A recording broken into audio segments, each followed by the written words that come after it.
সামাজিক প্রেসারে অনেক মানুষ বিয়ের মতো ভুল ডিসিশান নিয়ে নেয় এবং সারা জীবনের মতো ফেঁসে যায়।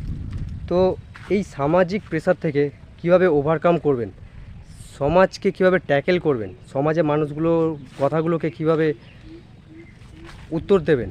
তো এই সমাজে ব্যক্তিরা আসলে কারা? এরা হচ্ছে আপনার আত্মীয় স্বজন, পরিবার, বন্ধুবান্ধব, বান্ধবী, যাই হোক। দেখুন, এরা চেঞ্জ হবে না।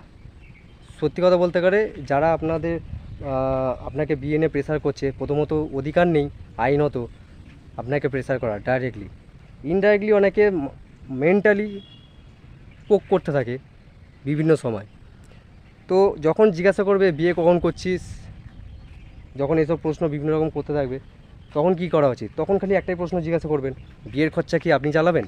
বিয়ের পরের যে খরচা সেটা কি আপনি চালাবেন? বিয়ের পরে যে সমস্যাগুলো ফেস করতে হবে সেটা কি আপনারা করবেন? বিয়ের পরে যে যদি সন্তান হয়, তাহলে সন্তানের যে খরচা, মোটামুটি 20 বছরের যে প্রজেক্ট, সেই প্রজেক্টে জন্ম থেকে শুরু করে আপ টু বিয়ে পর্যন্ত সেই খরচা কি আপনারা বিয়ে করবেন? মোটামুটি অ্যারাউন্ড অ্যাভারেজলি 5 থেকে 6 কোটি টাকা ইনফ্লেশন প্লাস কম্পাউন্ডিং যোগ করে এটাই দাঁড়ায় 5 থেকে 6 কোটি টাকা কি আপনারা বিয়ে করবেন? এটা হয়তো অনেকে ক্যালকুলেশন করেন, আপনারা যদি ক্যালকুলেশন করে হবে মেবি কম বেশি একটু ডিফারেন্স হতে পারে, বাট এরকমই। আপনার বিয়ে করার আগে physical, mental, emotional, financial, psychological সব রকম যাচাই করে নেওয়াটা উচিত। যে মানুষটার সাথে আপনি বিবাহিত সম্পর্কে যাবেন, সব কিছু যাচাই করা উচিত। সমাজের যে প্রেসার, সেই প্রেসারগুলোকে ওভারকাম করা একটাই উপায়, সেটা হচ্ছে প্রশ্ন করুন। তারা যে ব্যক্তি আপনাকে বিয়ের জন্য বলছে তাকে জিজ্ঞাসা করুন আপনি কি বিয়ে করেছেন।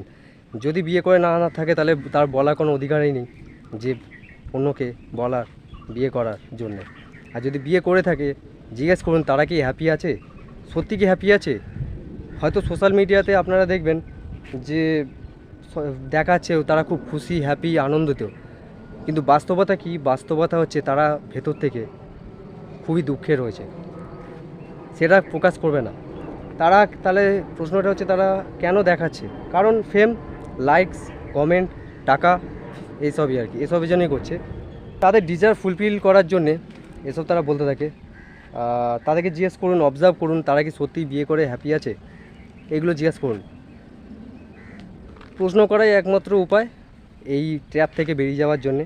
দেখুন, বিয়ে করবেন কি করবেন না সেটা সম্পূর্ণ আপনার মতামত, কিন্তু আপনি যখন বাজারে যান, তো বাজারে গেলে কোনো একটা ছোটো ছোটো বিষয়ে দরদাম করেন, তো তাহলে জীবনে একটা ইম্পর্টেন্ট বিষয় কেন আপনারা দরদাম করবেন না? কেরিয়ার ক্ষেত্রে ইজিলি হয়তো বেরিয়ে যাওয়া যাবে, কিন্তু বিয়ের ক্ষেত্রে সহজে বেরিয়ে যাওয়া যায় না। বিয়েতে 80% দুঃখ, 20% আনন্দ।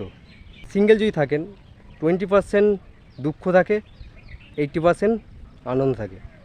তো আশা করি আপনাদের কনসেপ্টটা ক্লিয়ার হয়েছে।